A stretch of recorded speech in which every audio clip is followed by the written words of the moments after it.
Good morning. I'm Melinda from Fun with Fido, and today I have a helper with me who is going to work with Sport, who is 12 weeks old, and they are working on loose leash walking. And we start out in a safely enclosed place. Indoors is a great place if you don't have a fenced area. Indoors is also a great place because there's fewer distractions indoors.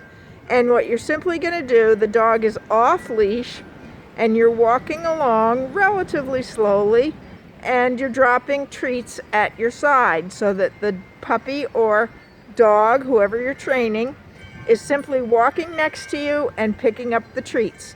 And what they're learning is that being near you as they're walking is a really good thing. Keep walking. You can walk a little bit faster. We don't want the puppy to get too far behind, but neither do we want the puppy out in front like that. So if he's getting out in front, you should be walking a little bit faster. Make sure you're dropping right at your side. Your drops should be even with your hip, not out in front. There you go, that was better. Better. You're still a little bit in front. That's good. And then if he gets behind, you want to stop and wait for him. And don't say anything, just wait for him to catch up. And he'll learn that the best place to be is right with you. That's very nice.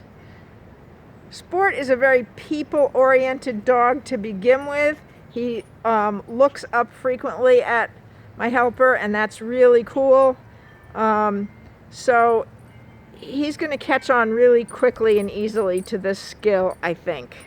So the next thing we're going to do is my helper's going to pick up a leash and we're going to clip it onto Sport's collar, but she's not going to hold the leash. She's simply going to allow Sport to drag the leash. He does not like being held by the collar. We're working on that, but he doesn't like it.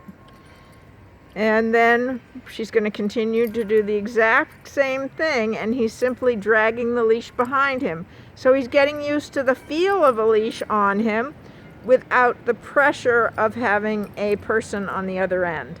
So it's the exact same exercise, really, just that he's dragging a leash.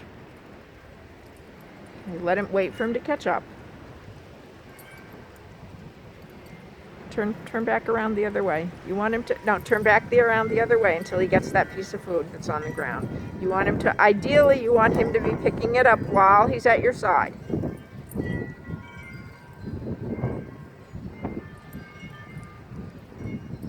And you're dropping a little too far in front of you. Where's your hip?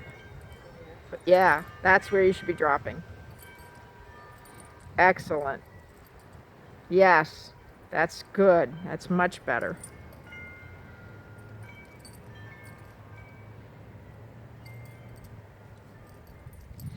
And we'll worry about straightening him out a little bit later on. Right now, we're simply working on proximity. We're working on him learning that the happy place to be is right at his owner's side.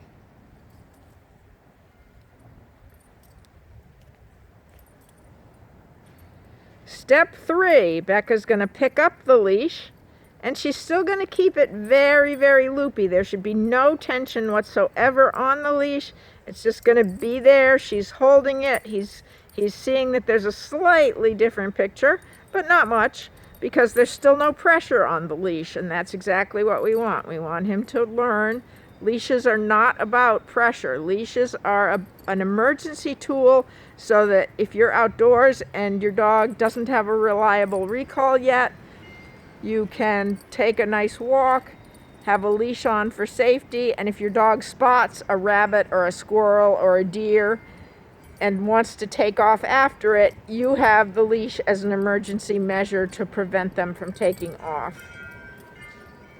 I use food also as a measure to keep a dog from wandering off and keep a dog close to me. And ultimately, if you've done these exercises and a lot of recall exercises that I also use.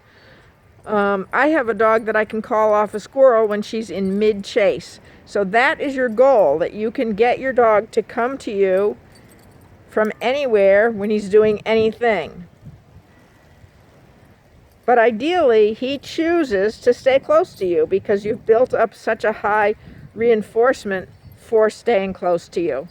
And that's exactly what we're doing now, is we're teaching Sport that staying close to somebody as he's walking on a leash is a really good thing. And that will also transition to off-leash.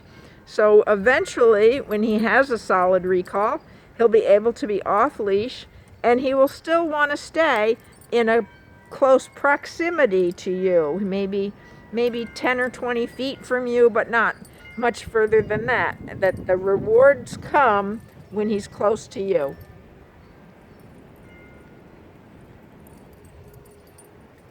He is a very good puppy. He has been an easy dog for me to foster.